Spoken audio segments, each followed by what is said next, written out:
See how easy that is? Everything's easy if we want to make it easy, isn't it?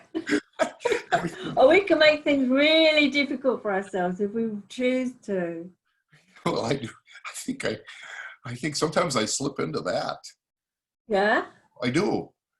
I don't know what it is. It's like maybe in my younger years I saw people finding fault with people and finding fault with things all the time, and I slip into it and I catch myself. I go, wait a minute, this is really negative. And then I start getting more negative to me.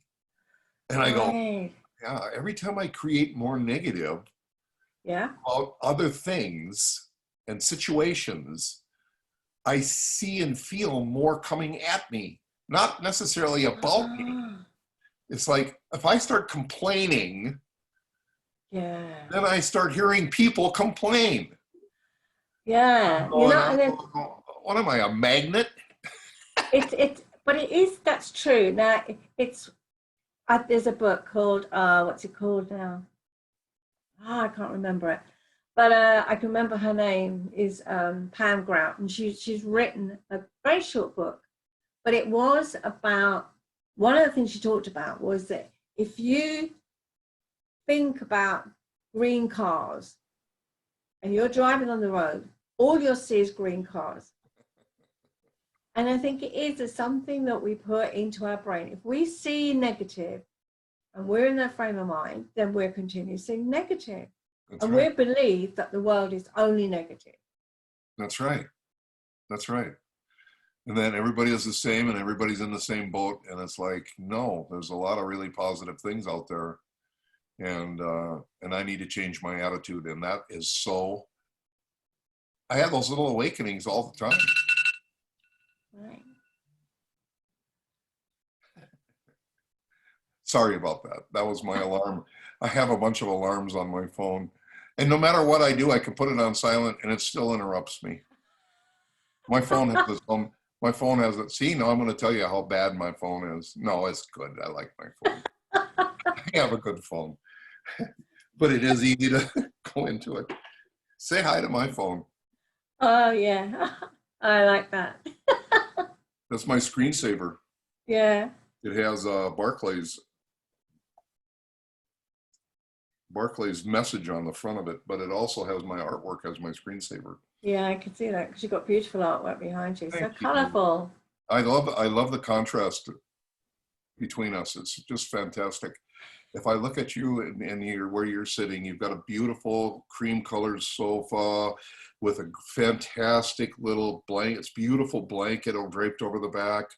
You've got one color top, which is gorgeous turquoise with matching turquoise necklace, and a blank white wall. And it's just starkly you. It's so beautiful. And then you look at me and you go, complete confusion. Look at his shirt matches the artwork on the back of the wall, which is like all over the place. There's little glass bottles behind me. It's like just the opposite. And I'm going, this is cool. I really like It it. is cool. Yeah. It's It's really a cool. different, but it's good. It's really good. But that's life, isn't it? It is life. We're all different. And Oh, I guess it's about people comparing, isn't it? Well, how can we compare? As what do you think about it? About comparing? oh, Because you just compared us then. What do you think about it? used to do it when I was young. Right? When I was young. What I mean by young is I mean teenage years into my 20s and 30s, maybe. Keeping up with the Joneses was the phrase. Yeah. Somehow the Joneses had everything and I didn't have enough of it. So we had to keep up with them. Like my car had to be the good car and it had to be the better car. And you could see their car was nicer than yours. So then you had to figure out, how can I get a better car? And, Right. it's like, what a horrible way to live your life. That's how I felt. I was always under the pressure and stress that I was creating inside my body about what Mm. other people had and did. Mm. And then they justify that by calling it competition and it's healthy. And I'm going, wait a minute, that doesn't feel very healthy for me to compare myself to another human being, and I don't want to compete with them. So I stopped. I stopped when I entered my 40s, 50s, and 60s. I just say everybody's different, and that's okay. Like Yeah. So do you think comparing creates problems for people? oh, yes, big time. Absolutely. I think it has a lot to do with greed, and it has a lot to do with hate. I think it has a lot to do with fostering those horrible negative emotions in people. I think people can be angry. They can get angry about certain situations around them. I think it can kick off negative attitudes and behavior. Yeah. It's horrible. It's horrible. I purposely go and I do social experiments all the time about my looks. Look at me, you know. Yes.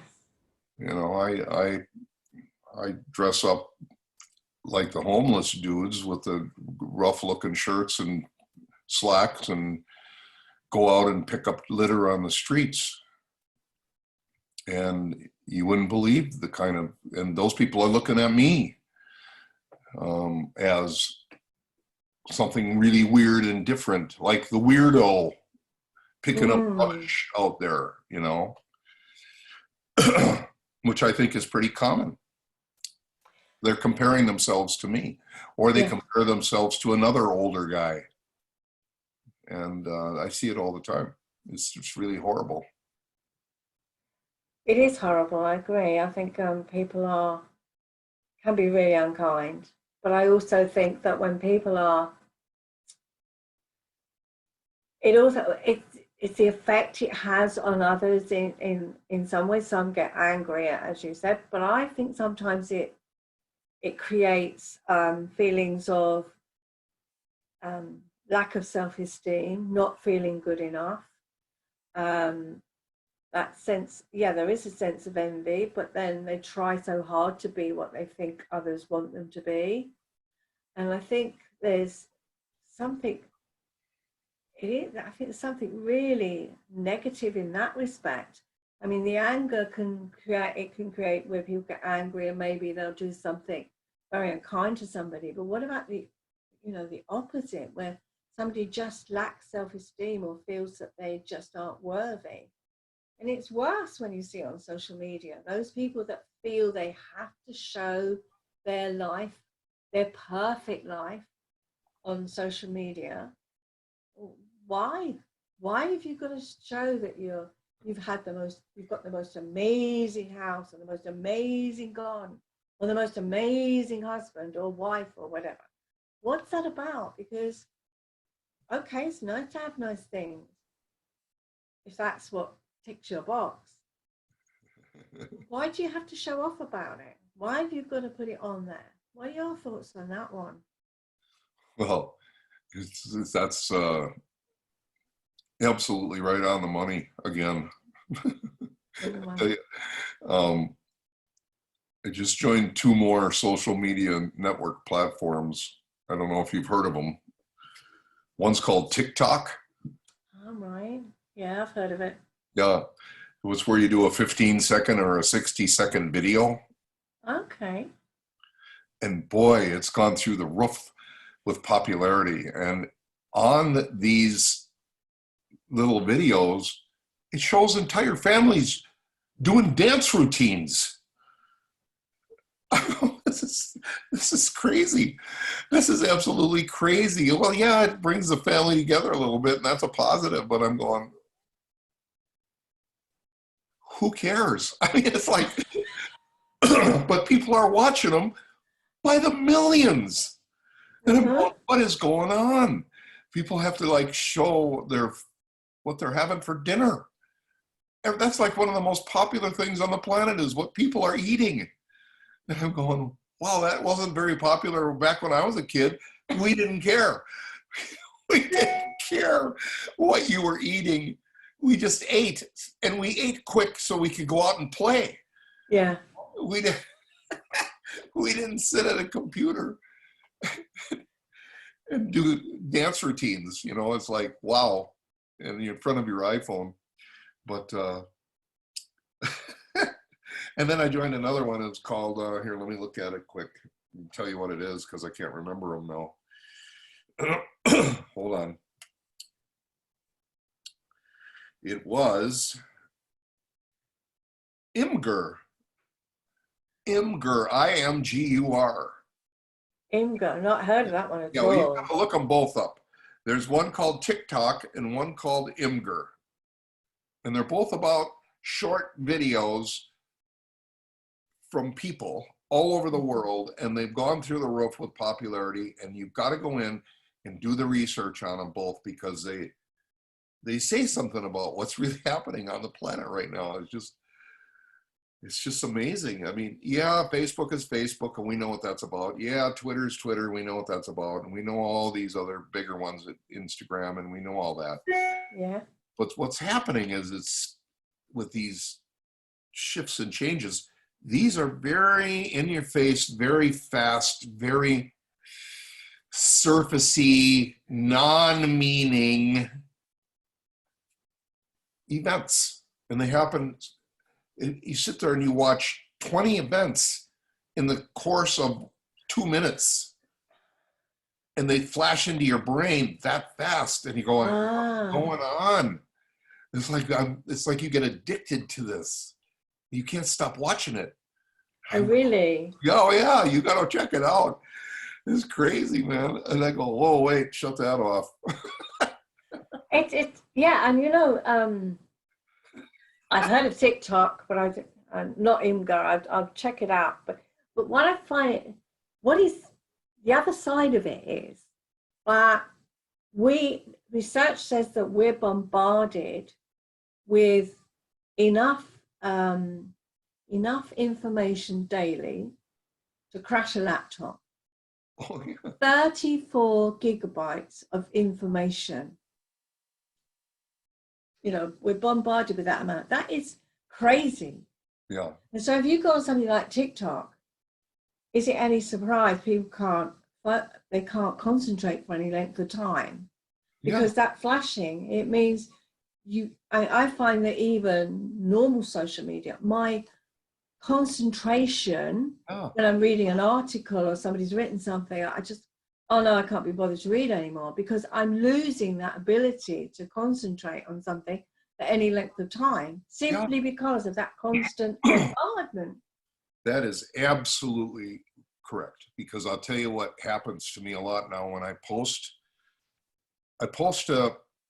a memory event on Facebook.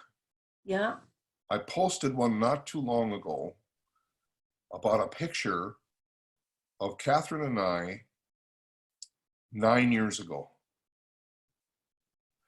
And I said, this picture was taken at the same year we were married. And do you know what everybody said to me underneath the picture? Congratulations. Happy anniversary. Happy anniversary. And I didn't have the heart to correct them, because I don't want to spend that much time fixing it. Yeah. They didn't read. They didn't read the sentence. They didn't take the time. They saw anniversary picture, boom, happy anniversary. They didn't read the whole sentence. And what you're saying is absolutely so true. The people don't take the time to digest what's in front of them in real time, and then have their actions or emotions or feelings or whatever. They just, boom, react to the snapshot of it. Yeah. Oh my God, this is happening. Got to be careful what you post. Yeah, but that you're right. The people aren't reading. They're not taking the time. They haven't got that. That concentration span. Oh, it's amazing. And so then they're skimming over everything, aren't they? They're just taking things at face value. And then now you've got these platforms called Imgur, and then the other one I just mentioned. What was the name of it? I just mentioned it. TikTok. Yeah. They promote 15-second snippets of visual information. So it's like standing in front of a strobe light or being tied to your chair like this and being visually brainwashed by people you don't even know, because they have no meaning to you, to be the reactionary person. You don't really know how to respond to anything anymore. I'm not saying everybody's like that, or you're like that, or I'm like that. I'm just talking about it in general. It's a phenomenon that's kind of happening. Yeah. What it's doing to my brain. I mean, I don't think they have any concept. People don't have any concept of the power of what that might be doing to how you process information. That's amazing. Like LinkedIn is boring. Yeah. No, LinkedIn is not, it won't fit a kid's brain. No, and I get what you're saying, because I think I like LinkedIn. I love it because you get conversations on there, but they're interesting conversations. They're not, there's substance to them. People can have a laugh and a joke about things as well, but it seems there's more, as you said, there's more substance to it. Yeah.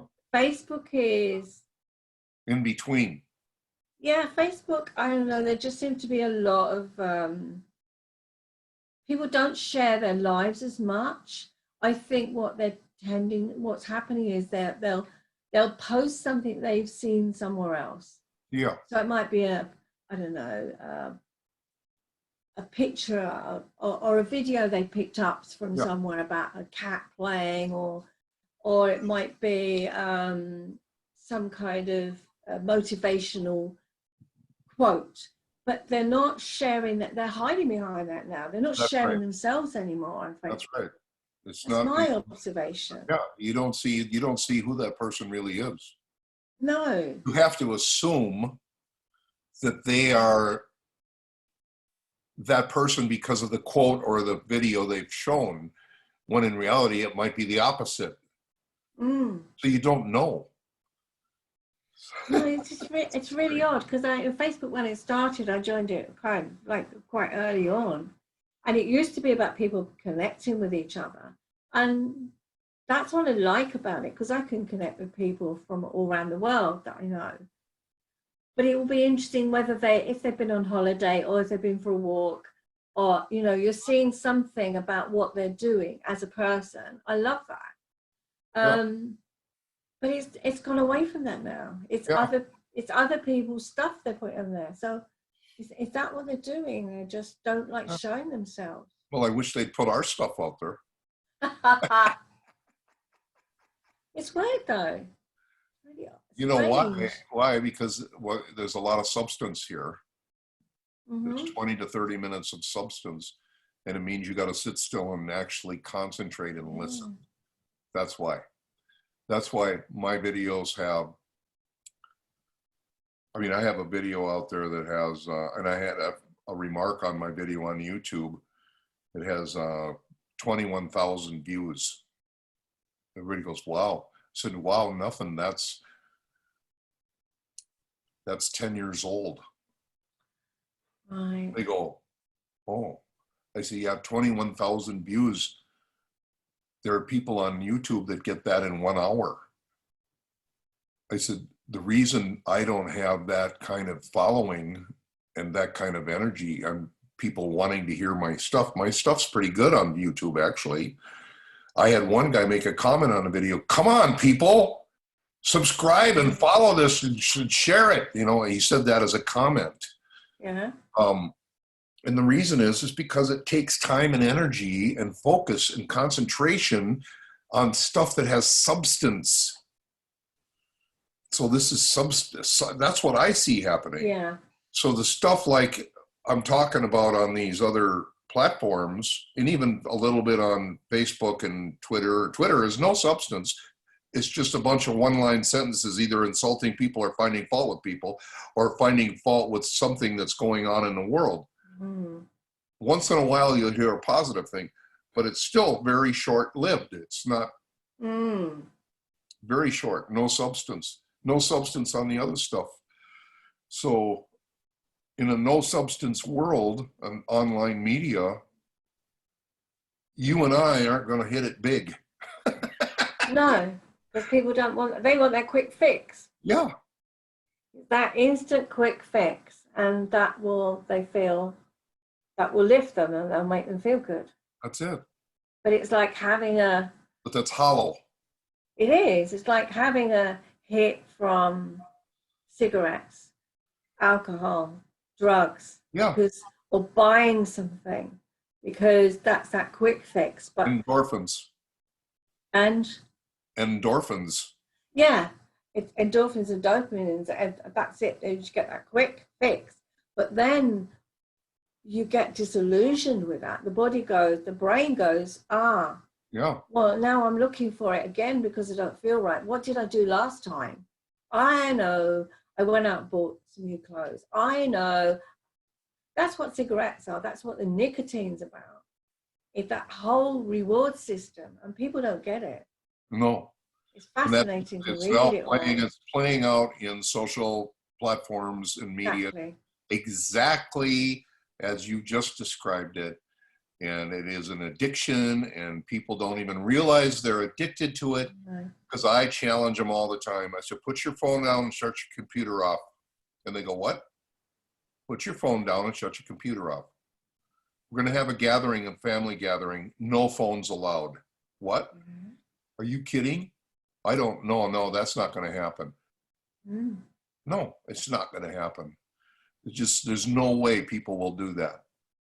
They're still so heavily addicted to and connected to, and it's almost maddening, because you can't really talk to anybody anymore.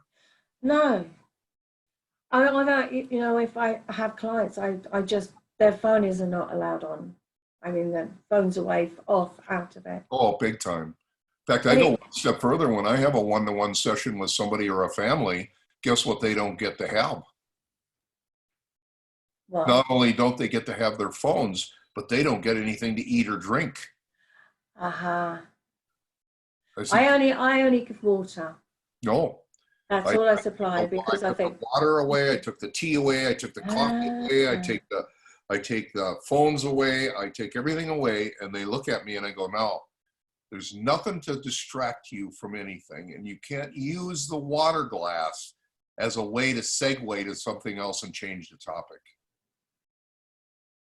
Because this is about you and your life, and now we're going to get into it with you, and you're going to need to focus and think. And I've had people many, many times tell me, my brain hurts. Yes, I get that. I've got a headache now. Yeah. And I'm going, there you go. Because it's the first time in your life you use the muscle. You really were thinking, and you were really concentrating. And guess what that does? That activates all those cells that weren't activated before, instead of just the drug place in your body called dopamine and the all the gratification drugs that are flowing through your brain to soothe how you feel, instead of dealing with how you feel. That's what that is. That's why your brain in your head, you call it a headache. It's just like tired. It's just like tired out. And that's a good thing. And they go, it is? I go, yeah. You really did something today. You looked at what's going on in your life, and now we're going to do something about it. You're going to do it. I'm going to help you if you need it. But, and they go, wow. And they get it. They get it. I get a lot of people, they get it when they work with you too. I know they do. Yeah. And then it's really strange, because I've got another thing that happens quite often is they'll be quite distressed about there's something really stressful or upsetting going on in their lives. And we walk in the door, they say, I'm together, I'm fine. And then within about 2 seconds, they start crying. Yeah. Why is it I always cry when I'm here? I go, well, I've just got that knack. But it's because they're connected. Oh, you know what you need to say to them next time? What's that? They say, why is it that I always cry when I'm here? You say, because you went to the grocery store and instead of hoarding toilet roll, you hoarded tissue. Yeah. So they could cry. Yeah. Yeah, I like that. It's a good one. Yeah. That's really funny. So many people went out, and as soon as they heard about COVID-19, they went out and hoarded toilet paper, toilet tissue. I'm going, why? What does that have to do with life? I mean, okay, I know what it has to do with life, but you don't need that many more rolls than before. It's just like you're going to be locked. You know, you can't go anywhere now. So the most important thing in your life is to be able to have toilet tissue. I'm I going, wonder where that started. I wonder where it started, though. I don't know. Whether somebody said there was a shortage of something like that. I don't know. I don't know either. Because but it snowballs, doesn't it? It just Oh, yeah. absolutely just one person says something and then that's it. It's like, whoa, everybody that's goes. the instant fix stuff that we're involved in. They don't read anything. They just see toilet paper shortage. Boom, everybody goes buy toilet paper. Yeah. No, I do the opposite. I better check that out. You know, I'm going to check that one out. I'm not going to go. I don't need any more toilet paper than I already have. No. It's very very weird, isn't it? Yeah. Why people are. So I'm going to challenge the audience. Yeah. They have a new thing on your phone now, and I don't know if you know this, and on your computer, if you've got a current computer and a current phone, where it talks about the amount of screen time. Oh yeah. Have you seen that? Yeah, it comes up on my phone every week. Yeah. And so I'm going to challenge people now to put away the phone and put away the computer every day and make a concerted effort to do something outside of those. Now, I'm not saying they're bad. I think they're really important. Look at us. We're talking about the computer, and thank goodness for the computer. Yeah. And this is a very valuable tool right now for us, and maybe even into the future. That's the way it's going to be, and that's cool. But when I'm done doing this program with you, I'm going to shut my computer off, leave it sit here, and I'm not going to have my phones plugged in. I'm not going to touch them. I'm going to go do something else. I might be doing some painting. I might be doing some conversing with Catherine. I don't know what I'm going to do, but I'm not going to be doing this. So I purposely tell myself to get away from it. And I'm going to challenge people and anybody that listens to our program to I want you, first of all, to know how much you're using your phone and your computer. And secondly, you evaluate whether that's too much. And if it is in your mind, back off. See if you can. There's the challenge. See if you can put it away and stay off it. And if you can't, then you better start asking yourself what's going on. Yeah. That's a really, really good challenge. Yeah. I think we'll leave our audience with that one and see what they come back with. Okay. Be interesting. Good to you? Yeah.